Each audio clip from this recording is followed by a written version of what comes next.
Welcome to the New Planner Podcast, where it's all about helping you successfully enter the financial planning profession and accelerate your financial planning career. This podcast will help you understand the profession, become familiar with the various career paths available to you, and avoid the mistakes that limit your success. Join your host, Caleb Brown, to explore the human side of creating a successful planning career through interviews, personal experience, and insights from the trenches. Let's get started. Welcome to the 241st episode of the New Planner Podcast. This is Caleb Brown, your host. My guest today is Samuel Kim, who is a client service associate at Questar Capital Partners. Samuel joins the show today to share his path from pastor to financial planner. He shares what led him to choose the bivocational path, how a career assessment turned him on to financial planning, and how he was going to balance both jobs. He went on to share how he started to reach out to firms and got an opportunity at a small firm due to his network, how he added value to the small firm, how his role progressed, and he developed his planning skills. Stay tuned to the end for how a shift in that company led him to look for a new role and how he was able to navigate that transition. I hope you enjoy this episode with Samuel Kim. Before we get started, a quick thanks to our sponsor, Dalton Education. Earning the CFP is one of the most powerful ways to launch a career in financial planning. It builds your credibility, boosts your confidence, and shows clients you're ready to make an impact on day one. At Dalton, they believe the CFP earns you a seat at the client table, but what you learn in the education program is what keeps you there. Their CFP Fast Pass program gets you exam ready in just 6 months through a comprehensive instructor-led course. Stay on track and you'll be on pace to pass the CFP exam in under 9 months, start to finish. And to make it even more accessible, they're offering a $3,000 Career Changer Scholarship or 15% off for listeners of this podcast. Check the show notes for the link and details. Hi, Sam. Welcome to the New Planner Podcast. Hi, thanks for having me. Thank you for joining us early on a Friday morning, but I really appreciate it. So I'm looking forward to seeing how the conversation unfolds today. But I mean, you have an interesting background and our audience is dying to learn about it. Tell us how you became aware of the financial planning profession. Yeah, so it's a very unique pathway, I think, into the profession. So for most of my adult life, I've been a pastor, and I was leading a church in Manhattan in New York. And I started doing some studies at Fuller Seminary, and I was doing a doctorate there. And my thesis there was kind of innovating models of clergy. And the conclusion I reached is, I think in the future, specifically to the context of America, we are going to start seeing more and more clergy who have day jobs. So some people call that bivocational or co-vocational. And I've seen models of that clergy actually overseas. And I'm sure there's a lot of people doing that in the US as well. So I had that conviction. And I think out of that conviction, I decided to pursue that model and had to decide like what kind of career I was going to pursue. And automatically, I just assumed I was going to be a teacher just because I thought it had the most transferable skill set. But my denomination at the time, they had this cohort for, I guess, pastors who wanted to be bivocational. And they had us do this career assessment, which is, kind of like a personality assessment, your strengths, weaknesses, what kind of energizes you, what depletes you of energy, like those kind of things. And I was a little surprised by the conclusion because it said I should go into like business and finance. So I met with the career counselor who kind of interpreted the results of that. And he suggested I should look into a career as a financial advisor. I had no idea. Wow. Yeah. So I like that guy. yeah, so that kind of started the journey. And obviously I wasn't like, okay, I'll do it. But it was more of all right, let me kind of do some research and look into like what a financial advisor does and like kind of see if I would want to do that and if I could do that. So cool. What a cool journey and entryway into the profession. I've got to go back and just add because I love these assessments. Like, what assessment was it? Do you remember? Yeah, it was called Berkman's. Oh, yeah. Okay, I've heard of that. Yeah, MAN. Okay. All right. So, and just to clarify, like your church did not come to you and say, look, Sam, we're having lots of financial trouble. You need to kind of get a side gig and another career. you just sort of took the initiative to do this. Did I hear that right? Yeah, yeah. It wasn't financially motivated. Like the church was able to pay me like a, regular full-time salary. I could have continued on in that mode, but I mean, the strange thing is like when I first started in pastoral ministry, it was in 2010. So the US was going through like a financial crisis. And I remember New York at the time, a lot of people were getting laid off. And that's when I joined the church in New York. But the condition of joining a church was I had to find a full-time job because they couldn't pay me back then. So I, in an unintentional way, started my pastoral ministry career doing that. So I worked as a financial aid counselor for a school. And then that kind of led to other things. I started teaching Greek at that school. But I did that for about like the first 3 years of pastoral ministry in New York. And I think having had that experience and then pursuing this, like I knew it gave me a sense of like, I actually like that kind of life and I like doing ministry in that way. I enjoy working. So I look back at that time very fondly. And so it wasn't something I was like, oh, I don't want to do this. It's like more on my plate.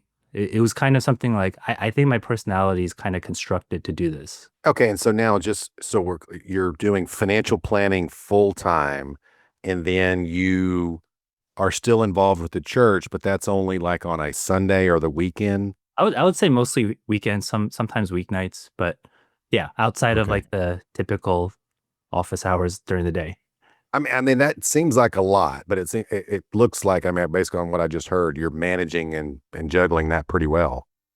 Yeah, like the biggest consideration, because I have a wife and two kids, so I want to make sure first I'm a good husband and a good father, and so I think people assume it kind of gets in the way of family life, and of course, life is more full. But I mean, they're part of the church with me, so a lot of things I would be Yeah. doing with church, they're with me too. So it actually hasn't been like too terrible. It's been a good rhythm. Okay, so here you are. You were, it looks, I'm looking at LinkedIn, you're lead pastor for 14 and a half years.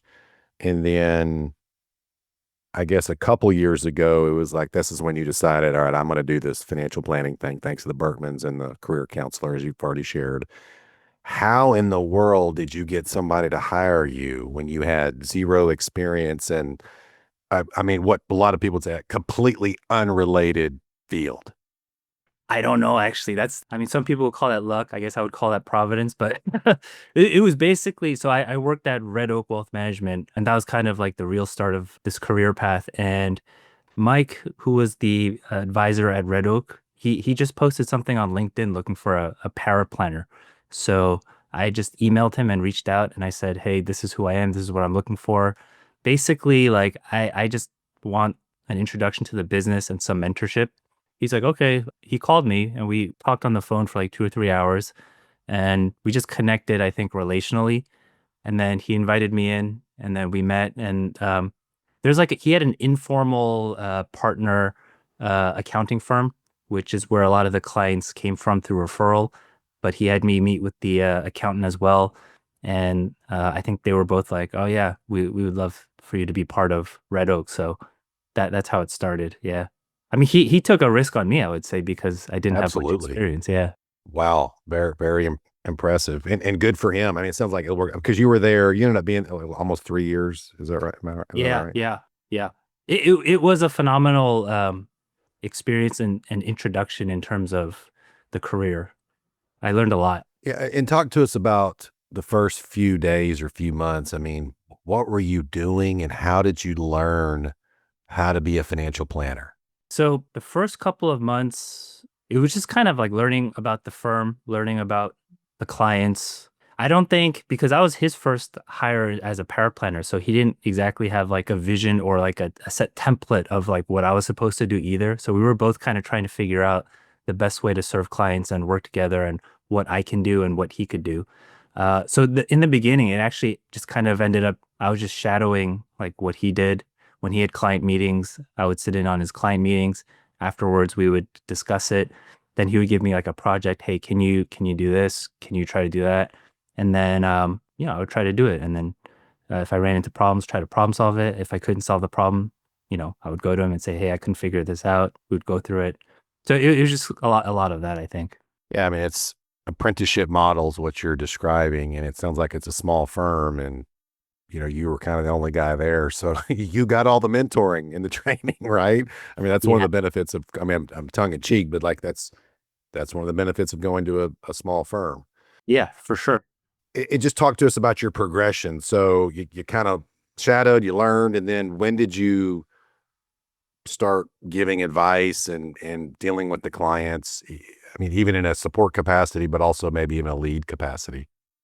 So the early years, I was doing a lot of studying too because I had to get my securities licenses, and then I started the path towards getting a CFP. So I think I'm about 4 weeks away from fulfilling the work requirements. So I'll get my CFP in about 4 weeks. Right. A lot of the more technical knowledge that you need for the career, I was doing it through self-study, and I like reading, I like learning, so I'm a very just generally studious person. So I'm also very curious. So when there was something related to a client that maybe I didn't quite understand or fully understand, I would just kind of go down a rabbit hole and try to get as much like expertise in that one thing as possible. I mean, my sense is your role in a pastor, you're preaching, you're public speaking, you're counseling people, you're, couples and other people. I mean, like there's a lot of transferable skills here. That's what I'm trying to get. And maybe just piggyback on that if you would. I mean, what has carried over from your pastoral ministries to being that's helped you become a better planner? A lot, actually. Maybe this would be a helpful way to go about answering that question. So, one of the things that clinched it for me to pursue this profession, because I saw that the profession also early on has a high like failure rate, and I'm not young, so my tolerance of like risk, I was like, if I'm going to do this, I really have to make it work. And I read this book, Financial Planning 3.0 by Richard Wagner, so the CFP guy, and he has a chapter in that book called The Financial Planner as a 21st Century Secular Pastor. And to me, he solidified the connection between pastoral ministry and being a financial planner. Because beyond just the technical skills and knowledge of giving financial advice, there's like a shepherding aspect to it that you're walking with clients and helping them, through major life events through the lens of finances. But it's interesting because he said one of the most helpful financial planning classes for him was actually a class on pastoral care and counseling. Yeah. So I was like, oh, that's very interesting. That's very fascinating. So actually I do think like I don't know how many people are out there like me, but if there was a pastor who was looking to also, I don't know, have another career on top of like pastoral ministry, I wouldn't say it's for everybody, but for people who have like a certain type of like analytical mindset and have like interest in jigsaw puzzles and financial markets, there's definitely a lot of transferable skill sets between pastoral ministry and a financial planner. I think for me, the soft skill set of like relating to people and speaking and teaching and like counseling and actually like being a good counselor. I was having this conversation with a colleague yesterday. Being a good counselor, I found, is not telling people like what to do, but through asking good questions, kind of have them arrive at the conclusion themselves. So whenever I did pastoral counseling, that was generally my approach. And it's like pretty similar with like, you know the wise thing or the better pathway from a financial perspective for a client, but because of anxiety or resistance to change, they don't always feel comfortable like doing it and following your advice. So it's kind of similar, like through asking good questions, you're counseling them towards like a conclusion without telling them you have to do this or you should do this, but it'll be more effective if they arrive at that conviction themselves. And we've talked about this before. I mean, the softer side of the business, that's the hardest skill set to develop. I mean, anybody that can read and learn, they can go figure out the tax limits and laws and the, 403B and all that. I mean, all that stuff. I feel like that's the easier side. And it gets more complicated as you get, higher net worth and more complex. I mean, it's just fascinating to me. I mean, so let me just kind of go back just so we can get, really crystal clear here. I mean, how long into your career at the first firm did you start like, okay, maybe you just told the spouse or an internal confidant, like, hey, I'm getting this. I'm starting to feel comfortable and confident, and I feel like I kind of know what I'm doing. What was there ever like a moment that you just sort of had that thought? I would say after 2 years into it. So it was probably, yeah, in the midst of having completed my CFP coursework, or maybe I was in the middle of it, I don't remember. But just organically, like I didn't have to do any business development, but organically people were asking me to help them with like their financial planning. So I kind of looked at it as like it's more helpful to me just to get the repetition. And so yeah, I acquired some clients of my own, and I was leading those relationships, and just going through it on my own was probably when I was like, oh yeah, I can do this, and I think I'm actually pretty good at it. So That's amazing. And I feel like that's a lot less for a new person start, that's a lot less scary, right? If you're able to get some people knew you, trusted you, knew you made the switch, thought highly of you, knew you had their best interest at heart, and like, hey, I want someone reaches out to you that you know and you're familiar with. I feel like that's a good way to cut your teeth on work, like versus someone just walks in the door, you have no idea who they are. You got to build the relationship. I mean, that's a lot more difficult and a lot more, at least it is for me and was for me when I was, and still is when I was getting started. yeah. Okay, so you were there, like we said, just under 3 years. I mean, it sounded like a dream job. Like this is a awesome. Like, why did you make a move? So the advisor at the time, he was having some. Well, I want to respect his privacy too. So he was just going through some things in life, and he was not sure if there was necessarily a role for me in the future. So he was just like, it would be a good idea to maybe look at other places. So it wasn't anything like negative, or like we got along great. I was happy there. It was just kind of his life circumstances. And look, and I don't know the gentleman, but kudos to him. I mean, versus just like not saying anything and just like, I'm just going to kind of string Sam along and like, this is working out. I mean, to come to you and say that, I mean, really, really high of He, him to do that. he's a great guy. Yeah, I don't have anything negative to say about him. And then you're back on the job search. So what were you doing? Just kind of poking around and then you found some other firms? It was like actually really challenging challenging season because I was studying for the CFP exam. And then I was also, doing like a bunch of job interviews. And then there was like some personal things going on with my family as well in terms of like my mother's health.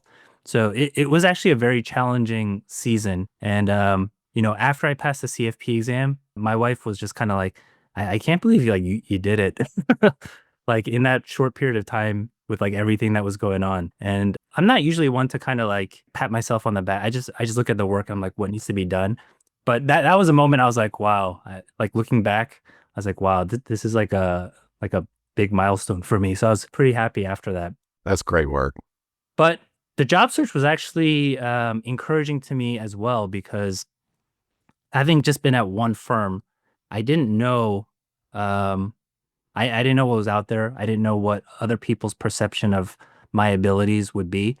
And I actually, there was a lot of activity and a lot of positive feedback and responses when I was interviewing. So the interview process turned out to actually be even more convicting of like, hey, I think I can do this. And even the ones that I have some good stories, but even the ones where I wasn't offered a role was like pretty encouraging in different ways. Like one firm was like, "Hey, I went to your church website and I listened to your sermon," and he was like, You're a good speaker. You should continue to do that." And I was like, "Yeah, I intend to." And I am. but then that it turned out that was the reason he didn't offer me a job. He's like, "I don't think you can do both." So, but we loved you, we liked you, yeah. Yeah, it was good, and then ultimately, I ended up where I am now at Questar Capital. It was just a good fit in many ways, but that's where I've been there for about a month now. Yeah, And look, I don't know that person that reject, but I mean that is kind of a valid point, right? I mean, you can understand where they're coming from. Like, not sure you're gonna be able to juggle both of these from the firm owner's perspective. All right, so just your role at Quest, like what are you doing? What are you spending most of your time doing there? yeah. So I was hired to be on the service side. So this is a firm that is growing a lot, and they can't really. or they want to be able to offer a consistent high level of service to all of their clients. And because there's so much growth, they're not able, or I shouldn't say they're not able, they're struggling to kind of maintain a high level of service. And unless they add to the team, they won't be able to continue to grow. So they basically hired me to eventually oversee a segment of the households of their clients. I think like they said, I don't know, something like 50, around 50 to 80 households, and be the relationship manager there, mostly on the service side. So whatever they need in terms of like trades that need to be done, or I think they also want me to do more of the financial planning stuff because I'm able to do that. So actually, today I'm supposed to meet with another colleague and go over the process of how they do their financial plans. But I feel confident because I'm like pretty familiar with e-money, which I think a lot of people use, and I've seen their output. So a lot of it is just kind of like a confidence thing. Like if you have confidence in what you're able to do, I think it makes the client interaction a much more positive experience for the client. So I think they'll probably have me like do like financial plans eventually. Is part of your role to go out there and get clients, or is that just a positive? It's just a bit add-on if you do that. It's an add-on. Like I don't Yeah, think there's any benefit. Well, so they want a particular type of client. So I I think got you. they want the higher net worth clients because maybe like the lower net worth clients is not really they don't really have capacity to serve them unless they hire more people. Yeah. You mentioned something earlier. You mentioned your spouse. I mean, I was just curious, like when you came to her and said, "Hey, I took this Berkman. I did my I think it was the MDiv, right? A dissertation or something, and then I came back with this, new sort of structure and role for clergy. I took the Berkmans, and they said I should be a financial advisor. I mean, what was her response, and like why did she support you on this? Uh, she was like, okay. Yeah. Wow. It is a little, there's a lot of things that's surprising about, when I first asked her parents, if I could propose to her, uh, this was in 2009, and I didn't have a job. Uh, I think I had just graduated seminary, and my wife is a teacher, so uh, like at that time there was a hiring freeze at public schools, so she actually ended up working in a private school, and she's still in the private school now. But Okay. yeah, I was surprised her parents had no problem with it. So in a similar fashion, yeah, I told my wife. I mean, she knew I was working on this like as an idea and like writing about it and researching about it. And obviously, we had conversations about it. But she's like, "Yeah, if that's what you think you're supposed to do, I'm okay with it." So she's very supportive for sure. Really cool story, Sam. I mean, look, I feel like we could talk all day long. I know you got to get to your planning process, and I mean, we certainly want to have you back on at some point just to check in and see how you're doing. But before we close out, any final tips that you'd like to leave the new planners with? Yeah, I do have a tip actually. I think like a lot of jobs were offered like remote. And one of the reasons why I like the job that I'm at now is it's in person and in the office. And if you're early in your career, from a learning and development standpoint, I think being in the office around people who are doing the work and overhearing conversations, and uh, I think there's an immense value to that from a learning perspective. So my recommendation would be don't look for like a virtual only kind of role where you're at home all the time. But um, when you're early in your career, being in an office is great. Totally agree. We just lost some of our Gen Z listeners, but I totally agree with that. And I tell people that all the time. And I think they know it's true, but they don't like to hear it. So thanks for confirming that for me. Sam, this has been a lot of fun. Thanks so much for coming on. Glad to know you and glad you're out there in the profession helping people. Thanks for having me on. It was great. Thanks for joining us for this episode of the New Planner Podcast. If you're ready to discover the top career paths for financial planners and see which track is best for you, we created a free guide to help you. Grab your copy of the Financial Planner Career Roadmap at newplannerrecruiting.com/roadmap. There, you'll also find more tools and resources all created to help you build a successful financial planning career. Tune back in next week for another episode, and until then, we're here to help you succeed.